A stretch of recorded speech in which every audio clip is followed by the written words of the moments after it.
सोनिया गांधी तो ईडी पुछगिछ का जोरदार विरोध। देश भर दे विच कांग्रेस का जबरदस्त प्रदर्शन। धरने ते बैठे राहुल गांधी नूं पुलिस ने लिया हिरासत दे विच। न्यूज़ 18 ਦੇ एनकाउंटर ਦੇ ਵਿੱਚ ਸ਼ਾਮਲ ਪੁਲਿਸ ਅਧਿਕਾਰੀ ਨੇ ਦੱਸੀ inside story. Mansa CIA in charge ਬੋਲੇ ਜਗਰੂ ਗਰੁੱਪਾਂ ਨੇ ਚਲਾਈ ਸੀ ਪਹਿਲੀ ਗੋਲੀ। ਸਰੈਂਡਰ ਦੀ ਗੱਲ ਤੇ 5 ਮਿੰਟ ਤੱਕ ਰੁਕੀ ਰਹੀ ਸੀ ਫਾਇਰਿੰਗ, ਪਰ ਮੁੜ ਗੈਂਗਸਟਰਾਂ ਨੇ ਕੀਤੇ ਤਾਬੜਤੋੜ ਫਾਇਰ। ਸਿੱਧੂ ਮੂਸੇਵਾਲਾ ਕਤਲकांड ਦੇ ਵਿੱਚ ਇੱਕ ਹੋਰ ਵੱਡੇ ਗੈਂਗਸਟਰ ਦੀ ਤਲਾਸ਼। ਜੱਗੂ ਭਗਵਾਨਪੁਰੀਆ ਦੇ ਕਰੀਬੀ ਰਣਜੀਤ ਦੀ ਭਾਲ ਦੇ ਵਿੱਚ ਪੁਲਿਸ। ਹਥਿਆਰ ਸਪਲਾਈ ਕਰਨ ਦੇ ਵਿੱਚ ਵੱਡੀ ਭੂਮਿਕਾ ਦਾ ਹੈ ਸ਼ੱਕ। ਵਿੱਕੀ ਮਿੱਡੂ ਖੇੜਾ ਕਤਲ ਕੇਸ ਦੇ ਵਿੱਚ ਕਰੀਬ 1 ਸਾਲ ਬਾਅਦ ਐਸਆਈਟੀ ਨੇ ਦਾਇਰ ਕੀਤੀ ਚਾਰਜਸ਼ੀਟ। ਗੈਂਗਸਟਰ ਪੁੱਪੀ ਰਾਣਾ, ਸ਼ਾਪ ਸ਼ੂਟਰਾਂ ਸਣੇ 6 ਦੇ ਨਾਲ ਸ਼ਾਮਿਲ। ਅਗਸਤ 2021 ਦੇ ਵਿੱਚ ਸ਼ਰੇਆਮ ਕੀਤਾ ਗਿਆ ਸੀ ਮਿੱਡੂ ਖੇੜਾ ਦਾ ਕਤਲ। ਜਥੇਦਾਰ ਦੀ ਅਪੀਲ ਤੋਂ ਬਾਅਦ ਦਿੱਲੀ ਦੇ ਗੁਰਦੁਆਰੇ ਦੇ ਵਿੱਚ ਲੱਗੇ ਬੰਦੀ ਸਿੱਖਾਂ ਦੇ ਪੋਸਟਰ। ਸਜ਼ਾ ਪੂਰੀ ਕਰ ਚੁੱਕੇ ਬੰਦੀ ਸਿੱਖਾਂ ਦੀ ਰਿਹਾਈ ਦੀ ਕਰ ਰਹੇ ਮੰਗ। पंजाब ने केंद्र तो मंगे आरडीएफ के 1760 करोड़। आरडीएफ सोध बिल नूं राज्यपाल की मंजूरी तो बाद सीएम ने केंद्रीय मंत्री नूं लिखी चिट्ठी। पुराने एक्ट करके केंद्र ने रोकिया सी फंड। कारगिल विजय दिवस मौके देश कर रहा शहीदां नूं याद। सीएम भगवंत मान ने चंडीगढ़ वॉर मैमोरीअल दे विच दित्ती श्रद्धांजलि। बोले जवाना करके असीं सौंदे हां बेफिक्री दी नींद। ਅੰਮ੍ਰਿਤਸਰ ਗੁਰਦਾਸਪੁਰ ਤੋਂ ਬਾਅਦ ਬਠਿੰਡਾ ਜੇਲ੍ਹ ਦੇ ਵਿੱਚ ਵੀ ਡੋਪ ਟੈਸਟ ਨਤੀਜਿਆਂ ਨੇ ਵਧਾਈ ਚਿੰਤਾ। 1650 ਦੇ ਵਿੱਚੋਂ 650 ਕੈਦੀ ਡੋਪ ਟੈਸਟ ਦੇ ਵਿੱਚ ਫੇਲ। ਹਾਈ ਕੋਰਟ ਦੇ ਹੁਕਮਾਂ ਤੇ ਕਰਾਏ ਜਾ ਰਹੇ ਨੇ ਟੈਸਟ।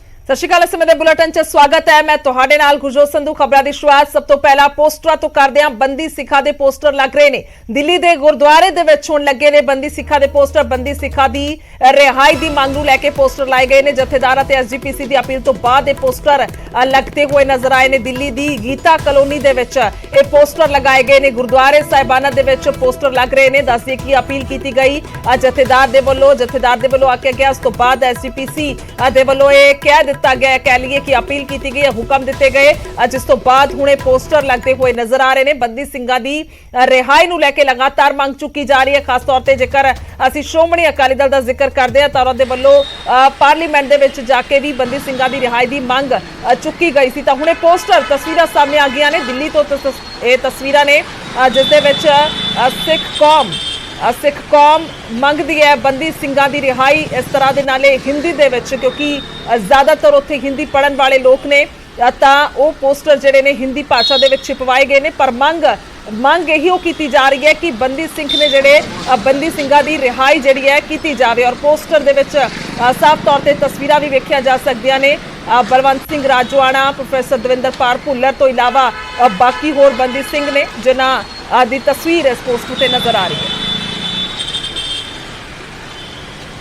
जथेदार श्री अकाल तख्त साहब साडी सिरमौर जथेबंदी श्री अकाल तख्त साहब के जथेदार ने, उन्हों का हुक्म हर सिख नूं खिहड़े मत्थे प्रवान करना चाहिए। पिछले दिनी जो उन्होंने हुक्म होया है कि पूरी सिख कौम नूं बेनती लाई जाती है, हुक्म किया जाता है कि बंदी सिंघां दी रिहाई का जो सुनेहा है वो सारिਆਂ ਨੂੰ दिता जाए। अज सरकारां नूं चिट्ठियां भी भेजतियां, मीटिंग वास्ते भी कहा गया, मिलन वास्ते भी कहा गया। सरकारां ना सेंटर सरकार ना स्टेट सरकार। पिछले दिनी जिदा श्रोमणी गुरुद्वारा प्रबंधक कमेटी के प्रधान सरदार धामी साहब मैमोरेंडम लैके केजरीवाल साहब के घर जाते हैं।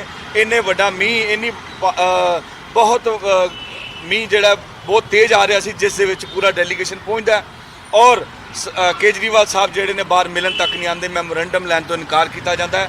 इन्हां चीज़ों को देखते हुए जथेदार अकाल तख्त साहब वालों हुक्म होया सीगा कि हुण असीं अपनी मंग अपने तरीके नाल मंगांगे। तो मंग चुकी गई है। पोस्टर जिहड़ा तुसीं वेख पा रहे हो, जिस दे विच सब तो उतले पासे जिहड़ी है जथेदार ज्ञानी हरप्रीत सिंह होरां दी तस्वीर नज़र आ रही है। सुनेहा दिता गया, अपील की गई और उस तो बाद हेठले पासे तस्वीरां जिहड़ियां ने बंदी सिंघां दियां नज़र आ रही ने। इक्को अपील इस पोस्टर दे विच है कि बंदी सिंघां नूं रिहा किया जाए। सो ये अपील की गई सी और जिस तो बाद हुणे पोस्टर वक्-वक् थाई लगते हुए नज़र आ रहे हैं। और खास तौर पर भी दस दईए कि दिल्ली की गीता कलोनी है जिथे दे गुरुद्वारा साहिब दे विच पोस्टर जिहड़े ने DSGPC दे वल्लों लगवाए गए हैं। और बयान दे विच भी तुसीं गलबात दे विच भी सुनिया कि उन्हां दा कहना कि मंग पत्र जदों लैके आए सी मैंबर इत्थे तां अपील जिहड़ी है सुनी तक नहीं गई। जिस तो बाद हुणे जो हुक्म होया है अपील सामने आई है तो उस तो बाद ही ये पोस्टर जिहड़े ने ਉਹ ਲਗਾਏ ਜਾ ਰਹੇ ਨੇ। ਤਾਂ ਮੰਗ ਜਿਹੜੀ ਹੈ ਉਹ ਆਪਣੇ ਪੋਸਟਰਾਂ ਦੇ ਜ਼ਰੀਏ ਚੁੱਕਣ ਦੀ ਪੂਰੀ ਕੋਸ਼ਿਸ਼ ਕੀਤੀ ਜਾ ਰਹੀ ਹੈ। ਫੋਨ ਲਾਈਨ ਤੇ ਸਾਡੇ ਨਾਲ ਐਸਜੀਪੀਸੀ ਮੈਂਬਰ ਨੇ ਗੁਰਚਰਨ ਸਿੰਘ ਗਰੇਵਾਲ ਹੋਰੀ। ਸਿੰਘ ਸਾਹਿਬ, ਸਭ ਤੋਂ ਪਹਿਲਾਂ ਕੀ ਕਹਿਣਾ ਚਾਹੋਗੇ? ਪੋਸਟਰ ਜੋ ਵੱਖ-ਵੱਖ ਥਾਈ ਲੱਗ ਰਹੇ ਨੇ, ਪਰ ਇੱਕ ਹੋਰ ਜ਼ਿਕਰ ਜ਼ਰੂਰ ਕਰਾਂਗੇ, ਇਸ ਦਾ ਵਿਰੋਧ ਵੀ ਹੋ ਰਿਹਾ ਕਿ ਕਿਉਂ ਲਗਾਏ ਜਾ ਰਹੇ ਨੇ ਪੋਸਟਰ। ਦੇਖੋ ਜੀ, ਸ੍ਰੀ ਅਕਾਲ ਤਖਤ ਸਾਹਿਬ ਜੀ ਦੇ ਜਥੇਦਾਰ ਸਾਹਿਬ ਵੱਲੋਂ ਜੋ ਆਦੇਸ਼ ਹੈ, ਹਰ ਸਿੱਖ ਉਸ ਆਦੇਸ਼ ਨੂੰ ਮੰਨਦਾ ਤੇ ਸਿਰ ਝੁਕਾਉਂਦਾ। ਸੋ ਪਿਛਲੇ ਸਮੇਂ ਦੇ ਵਿੱਚ ਜਿਹੜਾ ਅਕਾਲ ਤਖਤ ਸਾਹਿਬ ਵੱਲੋਂ ਬੰਦੀ ਸਿੰਘਾਂ ਦੀ ਰਿਹਾਈ ਦੇ ਬਾਰੇ ਦੇ ਵਿੱਚ ਜਦੋਂ ਵੀ ਕੋਈ ਦਿਸ਼ਾ ਨਿਰਦੇਸ਼ ਆਏ ਆ, ਸਮੁੱਚੀ ਸਿੱਖ ਕੌਮ ਨੇ ਉਹਦਾ ਸਤਿਕਾਰ ਕੀਤਾ। ਤੇ ਸਿੰਘ ਸਾਹਿਬ ਨੇ ਹੁਣ ਜੋ ਸਾਨੂੰ ਆਦੇਸ਼ ਆਇਆ ਕਿ ਗੁਰੂ ਘਰਾਂ ਦੇ ਵਿੱਚ ਜਿਹੜੇ ਆ ਬੰਦੀ ਸਿੰਘਾਂ ਨਾਲ ਦੀ ਜਾਣਕਾਰੀ ਨਾਲ ਸੰਬੰਧਿਤ ਜਿਹੜੇ ਬੋਰਡ ਲਾਏ ਜਾਣ, ਜਿਹਦੇ ਵਿੱਚ ਦੱਸਿਆ ਜਾਵੇ ਕਿ ਇਹ ਬੰਦੀ ਸਿੰਘ ਕਿੰਨੀ ਦੇਰ ਤੋਂ ਜੇਲ੍ਹ ਦੇ ਅੰਦਰ ਬੰਦ ਨੇ। ਸੋ ਉਹ ਬੋਰਡ ਜਿਹੜੇ ਲੱਗ ਰਹੇ ਨੇ ਸਾਰੇ ਸਮੁੱਚੇ, ਮੈਂ ਭਾਰਤ ਦੀ ਨਹੀਂ ਗੱਲ ਕਰਦਾ, ਵਿਦੇਸ਼ਾਂ ਵਿੱਚ ਵੀ ਖਬਰਾਂ ਆ ਰਹੀਆਂ ਨੇ। ਅਸੀਂ ਵੀ ਅੱਜ ਉਸੇ ਥਾਂ ਤੇ ਹੀ ਹਾਂ ਜਿੱਥੇ ਅਸੀਂ ਬੋਰਡ ਲਾ ਰਹੇ ਹਾਂ।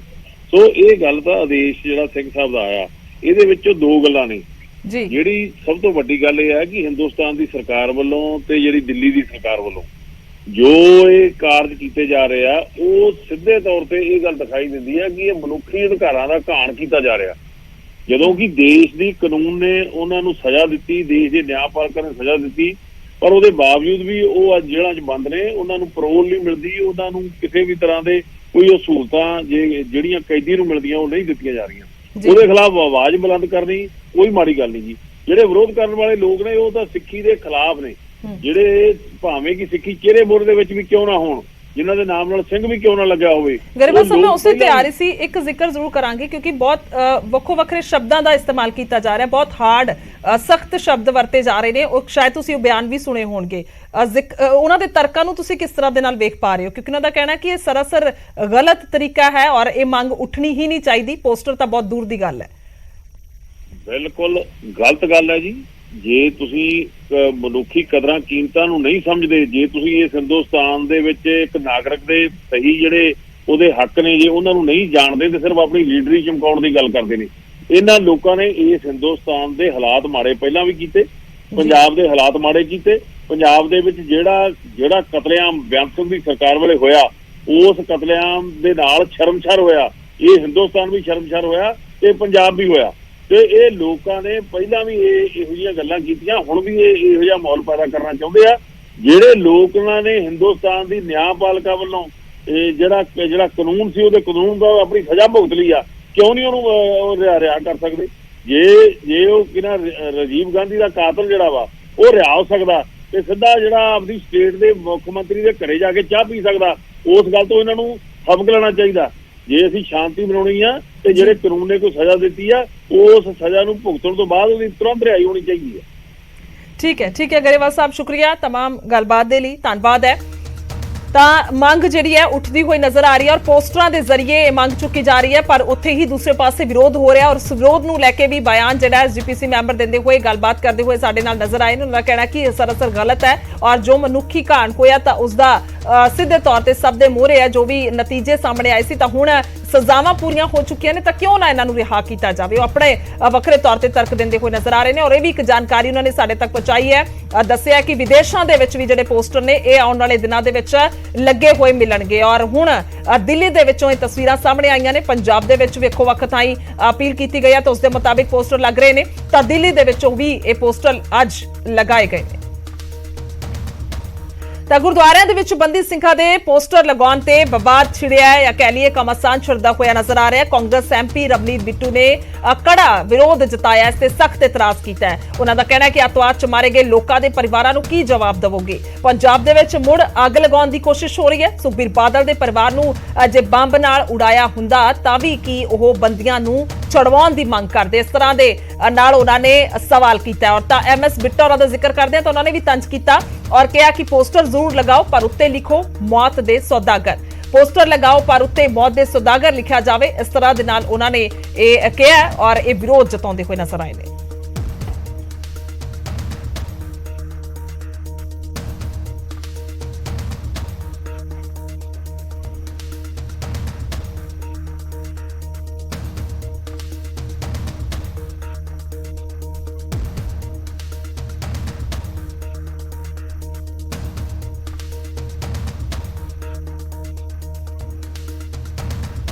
पोस्टर तो साफ है, महान पर युद्ध एक भी पंथ एक भी सिख कौम दा ਜਾਂ ਪੰਜਾਬੀ ਅੱਜ ਸੁਖਬੀਰ ਸਿੰਘ ਬਾਦਲ ਦਾ ਹਰਮੰਦਰ ਸਾਹਿਬ ਹਿੰਦੂ ਮੁਸਲਮਾਨ ਸਿੱਖ ਈਸਾਈ ਹਰ ਧਰਮ ਹਰ ਮਜ਼ਹਬ ਦਾ ਵਿਅਕਤੀ ਨਮਸਤਕ ਹੈ। ਜੇ ਸੁਖਬੀਰ ਸਿੰਘ ਬਾਦਲ ਤੇਰੇ ਕਿਸੇ ਪਰਿਵਾਰ ਦੇ ਮੈਂਬਰ ਨੂੰ ਤੇਰੇ ਕਿਸੇ ਰਿਸ਼ਤੇਦਾਰ ਨੂੰ ਮੈਂ ਕਹਿਣਾ ਨਹੀਂ ਚਾਹੁੰਦਾ ਸੀ, ਮੈਂ ਅੱਜ ਵੀ ਮਾਫੀ ਮੰਗ ਕੇ ਗੱਲ ਕਹਿਣਾ ਕਿਉਂਕਿ ਅਸੀਂ ਝੱਲਿਆ ਨਾ ਕਿਸੇ ਨਾਲ ਇਹ ਹੋਵੇ। ਤੇਰੇ ਪਰਿਵਾਰ ਦੇ ਮੈਂਬਰ ਨੂੰ ਕਿਸੇ ਨੂੰ ਬੰਬਾਂ ਨਾਲ ਅੜਾਇਆ ਹੋਵੇ, ਤੇਰੇ ਪਿਤਾ ਜੀ ਨੂੰ ਐਜ਼ ਏ ਮੁੱਖ ਮੰਤਰੀ ਟੁਕੜੇ ਹੋਏ ਹੁਣ ਉਹਨਾਂ ਦੇ ਬੰਬਾਂ ਉਡਣ ਚ, ਉਹਨਾਂ ਦੇ ਸਰੀਰ ਦੇ ਨਾਲ, ਤੇਰੇ ਨਾਲ ਦੇ ਐਮਐਲਏਆਂ ਦੇ ਨਾਲ ਉਹਨਾਂ ਦੇ ਟੁਕੜੇ ਹੋਏ ਹੁਣ, ਤੇਰੇ ਸਟਾਫ ਦੇ ਮੈਂਬਰਾਂ ਦੇ ਨਾਲ ਉਹਨਾਂ ਦੇ ਟੁਕੜੇ ਹੋਏ ਹੁਣ ਬੰਬ ਨਾਲ, ਤੇਰੇ ਪੀਏ, ਤੇਰੇ ਸਟਾਫ, ਤੇਰੇ ਸਿਕਿਉਰਿਟੀ ਵਾਲੇ, ਤੇਰੇ ਦੋਸਤ। ਤੇ ਸੁਖਬੀਰ ਸਿੰਘ ਬਾਦਲ ਉਦੋਂ ਤੈਨੂੰ ਪਤਾ ਲੱਗਦਾ ਜਿਹੜਾ ਅੱਜ ਤੂੰ ਮਜ਼ਾਕ ਉਡਾ ਰਿਹਾ ਨਾ। ਜੇ ਮੈਂ ਅੱਜ ਕਹਿ ਦਵਾਂ 25,000 ਲੋਕ ਜਿਹੜੇ ਸ਼ਹੀਦ ਹੋਏ ਆ ਅੱਤਵਾਦੀਆਂ ਤੋਂ ਜਾਂ ਅਮਨ ਸ਼ਾਂਤੀ ਚਾਹਣ ਵਾਲੇ ਲੱਖਾਂ ਲੋਕ ਨੇ, ਜੇ ਮੈਂ ਉਹਨਾਂ ਨੂੰ ਕਹਿ ਦਵਾਂ ਜਾਂ ਅਪੀਲ ਕਰਾਂ ਹੱਥ ਜੋੜ ਕੇ ਉਹਨਾਂ ਦੇ ਚਰਨਾਂ 'ਚ, ਮੇਰੀਆਂ ਮਾਵਾਂ ਭੈਣਾਂ ਭਰਾਵਾਂ ਦੇ, ਵੀ ਜਿੱਥੇ ਵੀ ਇਹ ਪੋਸਟਰ ਦਿਖਦੇ ਆ ਇਹਨਾਂ ਨੂੰ ਪਾੜ ਦਿਓ, ਜਿੱਥੇ ਵੀ ਇਹ ਮਿਲਦੇ ਨੇ ਇਹ ਪੋਸਟਰ ਲਵਾਉਣ ਵਾਲਿਆਂ ਦਾ ਘਰਾਓ ਕਰੋ, ਵਿਰੋਧ ਕਰੋ, ਪਰ ਮੈਂ ਕਹਿ ਨਹੀਂ ਸਕਦਾ ਕਿਉਂਕਿ ਤੁਸੀਂ ਤਸਵੀਰਾਂ ਜਿਹੜੀਆਂ ਗੁਰਦੁਆਰਾ ਸਾਹਿਬਾਨ 'ਚ ਲਵਾਉਂਦੇ। ਹਰਮੰਦਰ ਸਾਹਿਬ ਹਿੰਦੂ ਮੁਸਲਮਾਨ ਸਿੱਖ ਈਸਾਈ ਹਰ ਧਰਮ ਹਰ ਮਜ਼ਹਬ ਦਾ ਵਿਅਕਤੀ ਨਮਸਤਕ ਕਰਦਾ ਹੈ। ਕੋਈ ਇਹੋ ਜਿਹਾ ਮਜ਼ਹਬ ਨਹੀਂ ਜਿਹੜਾ ਉੱਥੇ ਨਮਸਤਕ ਨਹੀਂ ਕਰਦਾ। ਮੈਂ ਉਹਨਾਂ ਨੂੰ ਪੁੱਛਣਾ, ਇਹ ਮੌਤ ਦੇ ਉੱਤੇ ਲਿਖੋ, ਜੇ ਤੁਸੀਂ ਲਾਉਣੇ ਆ ਨਾ ਪੋਸਟਰ ਲਾਓ, ਉੱਤੇ ਲਿਖੋ ਮੌਤ ਦੇ ਸੌਦਾਗਰ, ਜਿਨ੍ਹਾਂ ਨੇ ਮਾਵਾਂ ਭੈਣਾਂ ਧੀਆਂ ਸਭ ਦੇ ਸੁਹਾਗ ਉਜਾੜੇ, ਬੱਚਿਆਂ ਨੂੰ ਯਤੀਮ ਕੀਤਾ, ਮਾਰ ਮਾਰ ਕੇ ਉਹਨਾਂ ਦੀਆਂ ਖੂਨ ਦੇ ਨਾਲ ਉਹਨਾਂ ਦੀਆਂ ਉਹ ਨਦੀਆਂ ਤੁਸੀਂ ਕਰਵਾਤੀਆਂ। ਇਹ ਲਿਖੋ, ਲਾਈਨਾਂ ਤੇ ਲਾ ਦਿਓ, ਮੈਂ ਤਾਂ ਕਹਿੰਦਾ ਲਾਓ, ਪਰ ਉੱਤੇ ਲਿਖੋ ਇਹ ਮੌਤ ਦੇ ਸੌਦਾਗਰ ਨੇ।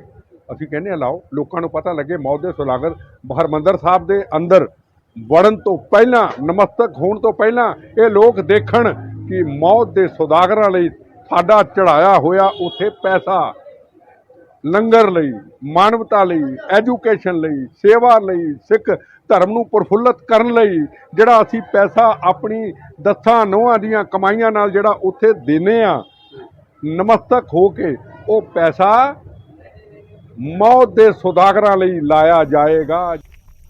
तो साफ तौर ते विरोध हो रहा है, यानी कि पोस्टर जिथे एक पासे लगाए जा रहे हैं तो उत्थे विरोध जिहड़ा कड़ा हुंदा होया नजर आ रहा है। सख्त शब्दां दे विच विरोध करते हुए रवनीत बिट्टू संसद मैंबर और दूसरे पासे MS बिट्टा नजर आए ने और काफी उन्हां दे वल्लों कहा जा रहा है कि गलत है, यानी कि पोस्टर की तस्वीर भी तुहानूं दिखा रहे हैं। दिल्ली दे विच अज पोस्टर लगा है गुरुद्वारा साहब दे बाहर, यह पोस्टर वड्डे पद्धर ते कह सकते हैं कि लगाया गया ताकि आउण जाण वाली हर संगत जिहड़ी है उसनूं पढ़ सके, पर दूसरे पासे विरोध भी उसे तरह दे नाल हुंदा होया नजर आ रहा है। वड्डा सख्त विरोध ਅਸੀਂ ਕਹਿ ਸਕਦੇ ਹਾਂ। और तस्वीर ਜਿਹੜੀ ਹੈ ਸਾਰੇ ਬੰਦੀ ਸਿੰਘਾਂ ਦੀ ਇਸ ਦੇ ਵਿੱਚ ਲਗਾਈ ਗਈ ਹੈ। ਸਭ ਤੋਂ ਪਹਿਲਾਂ ਉਤਲੇ ਪਾਸੇ ਜਥੇਦਾਰ ਗਿਆਨੀ ਹਰਪ੍ਰੀਤ ਸਿੰਘ ਦੀ ਤਸਵੀਰ ਹੈ। ਤਨਾਲੀ ਸਿੱਖ ਕੌਮ ਮੰਗਦੀ ਹੈ ਇਨਸਾਫ, ਇਸ ਤਰ੍ਹਾਂ ਦੇ ਨਾਲ ਲਿਖਿਆ ਗਿਆ, ਹਿੰਦੀ ਭਾਸ਼ਾ ਦੇ ਵਿੱਚ ਲਿਖਿਆ ਗਿਆ ਕਿਉਂਕਿ ਜ਼ਿਆਦਾਤਰ ਹਿੰਦੀ ਪੜ੍ਹਨ ਵਾਲੇ ਲੋਕ ਨੇ ਦਿੱਲੀ ਦੇ ਵਿੱਚ, ਤਾਂ ਉਸੇ ਲਿਹਾਜ਼ ਦੇ ਨਾਲ ਇਹ ਭਾਸ਼ਾ ਦੀ ਵਰਤੋਂ ਕੀਤੀ ਗਈ ਹੈ। ਔਰ ਮਹਾਨ ਯੋਧੇ ਬੰਦੀ ਸਿੰਘ ਸਿੱਖ ਕੌਮ ਦਾ ਮਾਣ ਇਹ ਵੀ ਲਿਖਿਆ ਗਿਆ ਹੈ। ਔਰ ਇਸ ਤੋਂ ਬਾਅਦ ਹੇਠਲੇ ਪਾਸੇ ਤਸਵੀਰਾਂ ਲੱਗੀਆਂ ਨੇ, ਮੰਗ ਇੱਕੋ ਕੀਤੀ ਜਾ ਰਹੀ ਹੈ ਕਿ ਬੰਦੀ ਸਿੰਘ ਰਿਹਾ ਕੀਤੇ ਜਾਣੇ। ਵੀ ਜ਼ਿਕਰਯੋਗ ਹੈ ਕਿ ਪਿਛਲੇ ਦਿਨਾਂ ਦੇ ਵਿੱਚ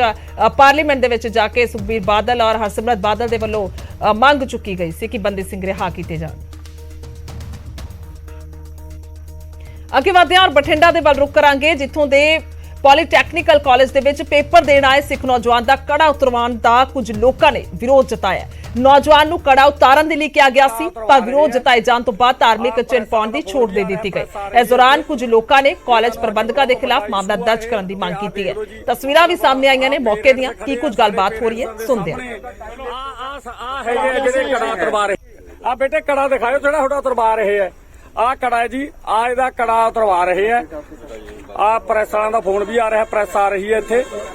ਇਹਨਾਂ ਨੂੰ ਅੱਜ ਬਹੁਤ ਵੱਡਾ ਇਸ਼ੂ ਆ ਇਹ, ਤੇ ਆਹ ਦੇਖ ਲਓ ਜੀ, ਮਤਲਬ ਆਹ ਪੇਰੈਂਟਸ ਖੜੇ ਆ, ਸਾਰੇ ਪੇਰੈਂਟਸਾਂ ਦੇ ਸਾਹਮਣੇ ਆਹ ਹੈਗੇ ਜਿਹੜੇ ਕੜਾ ਉਤਰਵਾ ਰਹੇ ਆ, ਤੇ ਆਹ ਕੜਾ ਉਤਰਵਾ ਰਹੇ ਆ, ਆਹ ਕੜਾ ਉਤਰਵਾ ਰਹੇ ਆ। ਕੜਾ ਉਤਰਵਾ ਨਹੀਂ ਸਕਦੇ ਜੀ ਤੁਸੀਂ ਸਰ, ਕੜਾ ਨਹੀਂ ਉਤਰਵਾ ਸਕਦੇ ਜੀ ਤੁਸੀਂ, ਪਲੀਜ਼ ਸਰ। ਸੋ ਇਹ ਮੌਕੇ ਦੀ ਤਸਵੀਰ ਮਾਮਲਾ ਇਹ ਹੈ ਜੀ, ਮੈਂ ਵੀ ਆਪਣੇ ਬੱਚੇ ਦਾ ਇੱਥੇ ਜਿਹੜਾ ਹੈ ਅੱਜ ਜੇਈ ਦਾ ਇਮਤਿਹਾਨ ਹੈ ਉਹ ਦਿਵਾਉਣ ਆਏ ਸੀਗੇ, ਪਰ ਇੱਥੇ ਆ ਕੇ ਪਤਾ ਲੱਗਿਆ ਵੀ ਜਿਹੜੇ ਬੱਚੇ ਹੈ ਉਹਨਾਂ ਦੇ ਕੜੇ ਰਹਾ ਕੇ ਤੇ ਉਹਨਾਂ ਨੂੰ ਅੰਦਰ ਵਾੜਿਆ ਜਾ ਰਿਹਾ ਹੈ। ਤੇ ਮੈਂ ਅਬੋਹਰ ਤੋਂ ਕੋਈ ਮੁੰਡਾ ਆਇਆ ਸੀ ਅਰਸ਼ਪ੍ਰੀਤ ਸਿੰਘ, ਉਹ ਬੱਚੇ ਦਾ ਕੜਾ ਬਿਲਕੁਲ ਪਤਲਾ ਸੀ, ਉਹਦਾ ਬਹੁਤ ਟਾਈਟ ਕੜਾ ਸੀ। ਉਹ ਕਹਿੰਦਾ ਵੀ ਸਰ ਮੈਂ ਕੜਾ ਲਾਉਣਾ ਨਹੀਂ ਚਾਹੁੰਦਾ, ਮੇਰੀ ਆਸਥਾ ਹੈਗੀ, ਮੈਂ ਧਾਰਮਿਕ ਤੌਰ ਤੇ ਮੈਂ ਕੜਾ ਨਹੀਂ ਲਾਉਣਾ ਚਾਹੁੰਦਾ ਆਪਦਾ। ਉਹ ਕਹਿੰਦੇ ਵੀ ਨਹੀਂ, ਇਹ ਕੜਾ ਲਾਹੇ ਤੋਂ ਬਿਨਾਂ ਤੈਨੂੰ ਅਸੀਂ ਅੰਦਰ ਨਹੀਂ ਜਾਣ ਦਿੰਦੇ, ਤੂੰ ਸਾਈਡ ਤੇ ਹੋ ਜਾ। ਉਹਨੂੰ ਸਾਈਡ ਤੇ ਕਰਕੇ ਖੜਾਤਾ ਵੀ ਤੂੰ ਜਾ, ਜੇ ਤੂੰ ਕੜਾ ਲਾਹੇਗਾ ਤਾਂ ਤੂੰ ਅੰਦਰ ਵੜ ਸਕਦਾ, ਨਹੀਂ ਤੂੰ ਅੰਦਰ ਨਹੀਂ ਵੜ ਸਕਦਾ। ਉਹ ਅਗਰ ਇਹਨਾਂ ਦੇ ਕੋਈ ਹੈਗੀ ਚਾਹੁੰਦੇ ਵੀ ਕੜਾ ਉਤਾਰ ਦੇਣ, ਮੈਂ ਉਤਾਰ ਵੀ ਦਿੰਦਾ, ਕਿਉਂਕਿ ਕਾਲਜ ਦਾ ਹੈਗਾ। ਨਹੀਂ, ਪਿਛਲੀ ਵਾਰੀ ਦੇ ਕੇ ਗਏ ਸੀ ਪੇਪਰ, ਹਾਂਜੀ ਕੋਈ ਆਬਜੈਕਸ਼ਨ ਨਹੀਂ ਕੀਤੀ। ਠੀਕ ਹੈ ਕੜਾ ਕਿਵੇਂ ਉਤਾਰ ਸਕਦੇ ਹਾਂ ਤੇ ਕੀ ਪ੍ਰੋਬਲਮ ਹੋ ਸਕਦੀ ਹੈ? ਸਰ ਤੁਸੀਂ ਸਰ ਮੈਂ ਪੁੱਛ ਰਿਹਾ ਜੀ, ਤੁਸੀਂ ਸਰਨਪ੍ਰੀਤ ਦਾ ਕੜਾ ਉਤਰਵਾ ਰਹੇ ਹੋ ਜੀ? ਆਪੇ ਮੈਡਮ ਸਾਥ ਸਰ ਮੈਂ ਪੁੱਛ ਰਿਹਾ ਜੀ ਤੁਹਾਨੂੰ, ਸਰਨਪ੍ਰੀਤ ਦਾ ਕੜਾ ਰਹਾ ਰਹੇ ਹੋ ਜੀ ਤੁਸੀਂ? ਤੁਹਾਡੇ ਕੋਲੇ ਕਿਹੜਾ ਰਾਈਟ ਹੈ ਸਰ? ਸਰ ਤੁਹਾਡੇ ਕੋਲੇ ਰਾਈਟ ਕਿਹੜਾ ਜੀ? ਕਹਿੰਦੇ ਵੀ ਕੋਈ ਗੱਲ ਕਰਨ ਨੂੰ ਤਿਆਰ ਨਹੀਂ ਤੇ ਇਹ ਕੜਾ ਉਤਰਵਾ ਰਹੇ ਆ। ਤੇ ਮੈਂ ਹੁਣੀ ਡੀਐਸਪੀ ਬਠਿੰਡਾ ਨੂੰ ਤੇ ਐਸਐਸਪੀ ਬਠਿੰਡਾ ਨੂੰ ਮੈਂ ਫੋਨ ਕਰ ਰਿਹਾ। ਤੁਹਾਡਾ ਨਾਮ ਕੀ ਹੈ ਸਰ? ਸਰ ਤੁਹਾਡਾ ਨਾਮ ਕੀ ਹੈ ਜੀ? ਸਰਪ੍ਰੀਤ ਤੁਹਾਡਾ ਨਾਮ ਕੀ ਹੈ ਜੀ? ਸਰ ਤੁਹਾਡਾ ਨਾਮ ਕੀ ਹੈ ਜੀ? ਸਰ ਕੜਾ ਉਤਰਵਾ ਨਹੀਂ ਸਕਦੇ ਜੀ ਤੁਸੀਂ? ਸਰ ਕੜਾ ਨਹੀਂ ਉਤਰਵਾ ਸਕਦੇ ਜੀ ਤੁਸੀਂ? ਪਲੀਜ਼ ਸਰ ਬੋਲੋ ਜੀ। ਤਾਂ ਅੱਗੇ ਵਧਦੇ ਹਾਂ। ਬਠਿੰਡਾ ਦੇ ਵਿੱਚ ਹੀ ਕੈਦੀਆਂ ਦੇ ਡੋਪ ਟੈਸਟ ਕੀਤੇ ਗਏ ਨੇ। 1650 ਦੇ ਵਿੱਚੋਂ ਦੱਸਦੀ ਕਿ 650 ਕੈਦੀ ਡੋਪ ਟੈਸਟ ਦੇ ਵਿੱਚ ਫੇਲ ਹੋਏ ਨੇ। ਸਰਕਾਰ ਜੇਲ੍ਹਾਂ ਦੇ ਵਿੱਚ ਡੋਪ ਟੈਸਟ ਕਰਾ ਰਹੀ ਹੈ ਤਾਂ ਕਿ ਇਹ ਅੰਦਾਜ਼ਾ ਲੱਗ ਸਕੇ, ਪਤਾ ਲੱਗ ਸਕੇ ਕਿ ਕਿੰਨੇ ਕੈਦੀ ਜਿਹੜੇ ਨੇ ਨਸ਼ੇ ਦੇ ਆਦੀ ਨੇ। ਸੋ ਹਾਈ ਕੋਰਟ ਦੇ ਹੁਕਮਾਂ ਤੇ ਟੈਸਟ ਜਿਹੜੇ ਨੇ ਕਰਾਏ ਜਾ ਰਹੇ ਨੇ। ਦੱਸਦੇ ਕਿ ਇਸ ਤੋਂ ਪਹਿਲਾਂ ਅੰਮ੍ਰਿਤਸਰ ਅਤੇ ਗੁਰਦਾਸਪੁਰ ਜੇਲ੍ਹ ਦੇ ਵਿੱਚ ਵੀ ਜ਼ਿਆਦਾਤਰ ਕੈਦੀਆਂ ਦੇ ਟੈਸਟ ਪੋਜ਼ਿਟਿਵ ਆਏ ਨੇ। ਕਈ ਥਾਂ ਤੇ 50% ਤੋਂ ਜ਼ਿਆਦਾ ਜਿਹੜੇ ਕੈਦੀ ਨੇ ਉਹ ਪੋਜ਼ਿਟਿਵ ਨੇ, ਕਈ ਥਾਂ 45% ਨੇ। ਤਾਂ ਹੁਣ ਇਹ ਡੋਪ ਟੈਸਟ ਜਿਹੜਾ ਬਠਿੰਡਾ ਦੀ ਜੇਲ੍ਹ ਦੇ ਵਿੱਚ ਹੋਇਆ। ਦੱਸਦੇ ਕਿ ਇਹ ਜੇਲ੍ਹਾਂ ਦੇ ਵਿੱਚ ਰੋਜ਼ਾਨਾ ਦੇ ਵਾਂਗ ਹੀ ਖਬਰਾਂ ਆਉਂਦੀਆਂ ਨੇ, ਜਿੱਥੇ ਨਸ਼ਾ ਵੀ ਬਰਾਮਦ ਹੁੰਦਾ, ਮੋਬਾਈਲ ਫੋਨ ਮਿਲਦੇ ਨੇ। ਤਾਂ ਹੁਣ ਇਹ ਡੋਪ ਟੈਸਟ ਕਰਾਉਣ ਨੂੰ ਸਰਕਾਰ ਦੇ ਵੱਲੋਂ ਕਿਹਾ ਹਾਈ ਕੋਰਟ ਦੇ ਹੁਕਮ ਨੇ, ਜਿਸ ਤੋਂ ਬਾਅਦ ਸਰਕਾਰ ਦੇ ਦਿਸ਼ਾ ਨਿਰਦੇਸ਼ਾਂ ਦੇ ਚੱਲਦੇ ਇਹ ਡੋਪ ਟੈਸਟ ਹੋ ਰਹੇ ਨੇ ਔਰ ਕੁਝ ਸੈਂਪਲ ਲਏ ਜਾਂਦੇ ਨੇ, ਤਾਂ ਜਿਸ ਦੇ ਵਿੱਚੋਂ ਫੀਸਦ ਦੇ ਹਿਸਾਬ ਦੇ ਨਾਲ ਅੰਦਾਜ਼ਾ ਲੱਗਦਾ ਹੈ ਕਿ ਕਿੰਨੇ ਕੈਦੀ ਨਸ਼ੇ ਦੇ ਆਦੀ ਨੇ। ਸੋ 1650 ਦੇ ਵਿੱਚੋਂ 650 ਕੈਦੀ ਬਠਿੰਡਾ ਜੇਲ੍ਹ ਦੇ ਵਿੱਚ ਨਸ਼ੇ ਦੇ ਆਦੀ ਪਾਏ ਗਏ ਨੇ। ਪੰਜਾਬ ਸਰਕਾਰ ਦੀਆਂ ਜਿਹੜੀਆਂ ਨਸ਼ਾ ਵਿਰੋਧੀ ਮੁਹਿੰਮਾਂ ਉਹਦੇ ਤਹਿਤ ਮਾਨਯੋਗ ਡੀਜੀਪੀ ਸਾਹਿਬ ਜੇਲ੍ਹਾਂ ਦੇ ਨੇ, ਉਹਨਾਂ ਨੇ ਸਿਵਲ ਸਰਜਨਾਂ ਨੂੰ ਹਦਾਇਤਾਂ ਕੀਤੀਆਂ ਕਿ ਸਾਰਿਆਂ ਦੇ ਟੈਸਟ ਕੀਤੇ ਜਾਣ। ਬਠਿੰਡੇ ਜੇਲ੍ਹ ਦੇ ਵਿੱਚ ਹੁਣ ਤੱਕ ਸਿਵਲ ਸਰਜਨ ਸਾਹਿਬ ਦੇ ਮੇਰੀ ਗੱਲ ਹੋਈ, ਉਹਨਾਂ ਨੇ ਦੱਸਿਆ ਕਿ 1650 ਦੇ ਕਰੀਬ ਬੰਦਿਆਂ ਦਾ ਅਸੀਂ ਡੋਪ ਟੈਸਟ ਕਰ ਚੁੱਕੇ ਹਾਂ, ਜਿਹਦੇ ਵਿੱਚੋਂ ਕਰੀਬ 650 ਜਿਹੜੇ ਕੈਦੀ ਨੇ ਜਾਂ ਹਵਾਲਾਤੀ ਨੇ ਪੋਜ਼ਿਟਿਵ ਆਏ ਨੇ। ਬਹੁਤ ਥੋੜੇ 50 ਜਾਂ 60 ਦੇ ਕਰੀਬ ਜਿਹੜੇ ਕੈਦੀ ਹਵਾਲਾਤੀ ਉਹ ਬਾਕੀ ਹੈ, ਉਹਨਾਂ ਦਾ ਇੱਕ ਦਿਨ 'ਚ ਹੋ ਜਾਊਗਾ ਕੰਪਲੀਟ। ਇਹ ਪੋਜ਼ਿਟਿਵ ਕਿਸ ਤਰ੍ਹਾਂ ਦੇ ਪੋਜ਼ਿਟਿਵ ਡੋਪ ਟੈਸਟ ਦੇ ਵਿੱਚ ਤਾਂ ਇਹੀ ਪਤਾ ਲੱਗਦਾ ਵੀ ਬੰਦੇ ਨਸ਼ਾ ਕਰਦੇ ਨੇ, ਐਡਿਕਟ ਨੇ, ਤਾਂ ਉਹ ਫਿਰ ਉਹਦਾ ਜਿਹੜਾ ਨੈਕਸਟ ਪ੍ਰੋਸੈਸ ਆ ਉਹਨਾਂ ਨੂੰ ਨਸ਼ਾ ਕਿਵੇਂ ਛੁਡਾਉਣਾ ਹੈ, ਉਹਨਾਂ ਨੂੰ ਅੰਦਰ ਉਹ ਵੀ ਪਲੈਨਿੰਗ ਦੇ ਨਾਲ ਹੋਣੀ। ਸਰਕਾਰ ਇਹ ਚਾਹੁੰਦੀ ਵੀ ਨਸ਼ੇ ਦਾ ਕੋਡ ਜਿਹੜਾ ਵੱਢਿਆ ਜਾਵੇ। ਸੋ ਨਸ਼ੇ ਦੇ ਆਦੀ ਨੇ ਇਹ ਕੈਦੀ ਔਰ ਸਿੱਧੇ ਤੌਰ ਤੇ ਅਧਿਕਾਰੀ ਹੋਰਾਂ ਦਾ ਇਹੀ ਕਹਿਣਾ ਹੈ ਕਿ ਸਾਨੂੰ ਦਿਸ਼ਾ ਨਿਰਦੇਸ਼ ਨੇ ਸਰਕਾਰ ਦੇ, ਡੀਜੀਪੀ ਦੇ, ਜਿਸ ਤੋਂ ਬਾਅਦ ਇਹ ਸਾਰੇ ਡੋਪ ਟੈਸਟ ਹੋ ਰਹੇ ਨੇ। ਤਾਂ ਇਸ ਤੋਂ ਬਾਅਦ ਹੁਣ ਅੱਗੇ ਦਾ ਪ੍ਰੋਸੈਸ ਹੋਏਗਾ ਕਿ ਕਿਵੇਂ ਇਹਨਾਂ ਕੈਦੀਆਂ ਨੂੰ ਨਸ਼ਾ ਛੁਡਵਾਇਆ ਜਾਏਗਾ, ਕਿਉਂਕਿ ਇਹ ਪਤਾ ਲੱਗ ਚੁੱਕਿਆ ਕਿ ਕਿੰਨੇ ਕੈਦੀ ਨਸ਼ੇ ਦੇ ਆਦੀ ਨੇ, ਜੇਲ੍ਹਾਂ ਦੇ ਵਿੱਚ ਬੰਦ ਨੇ। ਪਰ ਸਵਾਲ ਇੱਥੇ ਉਹ ਵੀ ਖੜਾ ਹੁੰਦਾ ਕਿ ਨਸ਼ਾ ਇਹਨਾਂ ਦੇ ਕੋਲ ਪਹੁੰਚਦਾ ਕਿਵੇਂ ਹੈ, ਕੌਣ ਇਹਨਾਂ ਦੇ ਕੋਲ ਇਹ ਨਸ਼ਾ ਪੁੱਜਦਾ ਕਰਦਾ ਹੈ ਔਰ ਕੌਣ ਇਸ ਦੇ ਵਿੱਚ ਇਨਵੋਲਵ ਹੈ, ਕਿ ਮੁਲਾਜ਼ਮ ਨੇ ਜਾਂ ਫਿਰ ਹੋਰ ਲੋਕ ਜਿਨ੍ਹਾਂ ਦੇ ਵੱਲੋਂ ਇੱਥੇ ਤੱਕ ਨਸ਼ਾ ਪਹੁੰਚਾਇਆ ਜਾਂਦਾ ਹੈ। ਲੰਮੇ ਸਮੇਂ ਤੋਂ ਸਵਾਲ ਹੈ, ਇਹ ਨਵਾਂ ਸਵਾਲ ਅਸੀਂ ਨਹੀਂ ਕਹਿ ਸਕਦੇ, ਪਰ ਕਿਤੇ ਨਾ ਕਿਤੇ ਇਹ ਅਜੇ ਵੀ ਸਵਾਲ ਬਰਕਰਾਰ ਹੈ ਔਰ ਇਸ ਦੇ ਲਈ ਪੂਰੀ ਤਰ੍ਹਾਂ ਦੇ ਨਾਲ ਕੋਸ਼ਿਸ਼ਾਂ ਜਿਹੜੀਆਂ ਨੇ ਲਗਾਤਾਰ ਕੀਤੀਆਂ ਜਾ ਰਹੀਆਂ ਨੇ। ਕਹਿ ਲਈਏ ਕਿ ਦਾਅਵੇ ਵੀ ਨੇ, ਸਰਕਾਰ ਦੇ ਵਾਅਦੇ ਵੀ ਨੇ ਕਿ ਪੂਰੀ ਤਰ੍ਹਾਂ ਦੇ ਨਾਲ ਜੇਲ੍ਹਾਂ ਦੇ ਵਿੱਚ ਅਜਿਹੇ ਕਾਲੇ ਕੰਮਾਂ ਦੀ ਸਫਾਈ ਹੋਏਗੀ, ਜਾਂ ਫਿਰ ਕਹਿ ਲਈਏ ਕਿ ਨਸ਼ਾ ਤੇ ਹੋਰ ਮੋਬਾਈਲ ਫੋਨ ਇਹ ਬਰਾਮਦ ਹੁੰਦੇ ਨੇ ਜੋ ਇਹ ਬੰਦ ਹੋਣਗੇ। ਇਸ ਤੋਂ ਇਲਾਵਾ ਹਰ ਇੱਕ ਪਾਸੇ ਤੋਂ ਕੋਸ਼ਿਸ਼ ਕੀਤੀ ਜਾ ਰਹੀ ਹੈ ਨਸ਼ੇ ਨੂੰ ਲੈ ਕੇ। ਪਰ ਹੁਣ ਇੱਕ ਵੱਡਾ ਕਹਿ ਸਕਦੇ ਆ ਖੁਲਾਸਾ ਹੋ ਰਿਹਾ ਹੈ ਕਿ ਆਖਰਕਾਰ ਕਿੰਨੇ ਕੈਦੀ ਜਿਹੜੇ ਨੇ ਉਹ ਨਸ਼ੇ ਦੇ ਆਦੀ ਨੇ।